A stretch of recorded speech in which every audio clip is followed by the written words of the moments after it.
ඔබත් සීස සැත්කම සිදු කළ මවක්ද?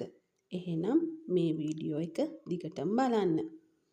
ගර්භණී කාලයේදී හඳුනා ගන්නා ඇතැම් අවදානම් තත්ත්ව නිසා සීස සැත්කමක් මගින් දරු ප්‍රසූතිය සිදු කිරීමට ප්‍රසව හා නාරිවේද විශේෂඥ වෛද්‍යවරුන් කල්ැතිව තීරණය කරන අවස්ථා තියෙනවා.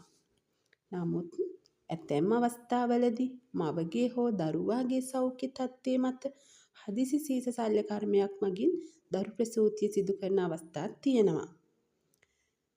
ඔබත් සීස සැත්කමක් කළ මවක් නම් සීස සැත්කමක් කරලා නිවසට පැමිණි පසු රෝහල්ගත වීමට නැවත රෝහල්ගත වීමට මොන වගේ අවදානම් තත්ත්ව තියෙන්න ඕනිද කියලා අපි දැන් බලමු. ඔබගේ තුවාලය පරීක්ෂා කරන්න ඕනි. ඒ කියන්නේ සීස සැත්කම කළ ස්ථානය. ප්‍රදේශයේ පවුල් සෞඛ්‍ය සේවා නිලධාරිතුමියට අවස්ථාව සලසලා දෙන්න ඕනි. එතුමිය තුවාලය පරීක්ෂා කොට ඔබට උණ පවතිනවාද යන්න විමසලා සිටිනවා. තුවාලයෙන් කහ පැහැති දුගරාමද ශ්‍රාවය, එම ප්‍රදේශයේ ඉදිමුණු රතු පැහැවීම හා අල්ලන විට හෝ නිතරම අධික වේදනාව පවතිනවද යන්න පරීක්ෂා කොට බලා ඔබෙන් විමසලා සිටිනවා. එහෙම වුණොත් තිබුණොත් හැකි ඉක්මනින් ළඟම තියෙන රජයේ රෝහලට යන්න කියලා කියන විට ඔබ මොකද කරන්න ඕනි? හැකි විගස රෝහල්ගත වෙන්න ඕනි. මේ කියපු දේවල් ආසාදනයක ලක්ෂණ වෙන්න පුළුවන්. තවද තුවාලයේ මුව විශාල ලෙස ඇරී තිබේ නම්, ඒ කියන්නේ සෙන්ටිමීටර් 2ක් පමණ හෝ ඊට වැඩියෙන් ගැඹුරට ඇරී තිබේ නම් හෝ නිරතුරුවම ශ්‍රාවයන් ගලයි නම් ඔබ ඒත් හැකි විගස රෝහල්ගත වෙන්න ඕනි.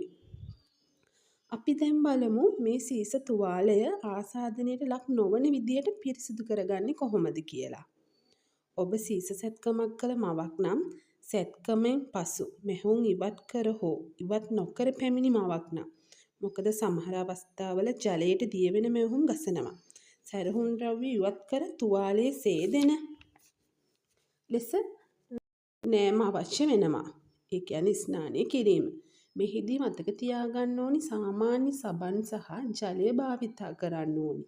තුවාලයේ පවතින ස්ථානයේ හොඳින් සේදීම කළ යුතුයි.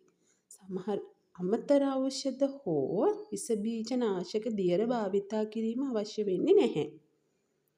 තවද ඔබ සීස සැත්කමට භාජනය වූයේ ප්‍රසූතියට පෙර අධිරුධිර පීඩනය පැවති නිසා නම් ප්‍රසූතියෙන් පසු දිනක් ඇර දිනක් සති 6ක් පමණ වනතුරු වෛද්‍යවරයෙකු මුණ ගැසී රුධිර පීඩනය පරීක්ෂා කොට පොත් පිංචක ලියා තබාගත යුතුයි.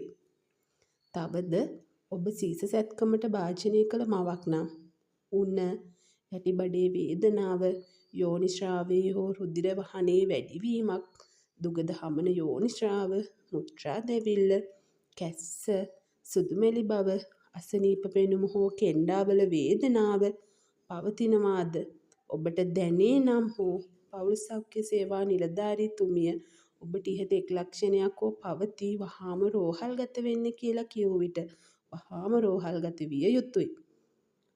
අනේ මට අද රෝහලට යන්න බෑ, හෙට යන්නම්.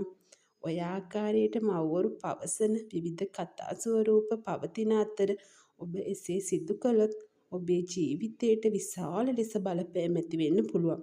ඒ නිසා වහාම ළඟම තියෙන රජයේ රෝහලට ඇතුළත් වෙන්න ඕනි.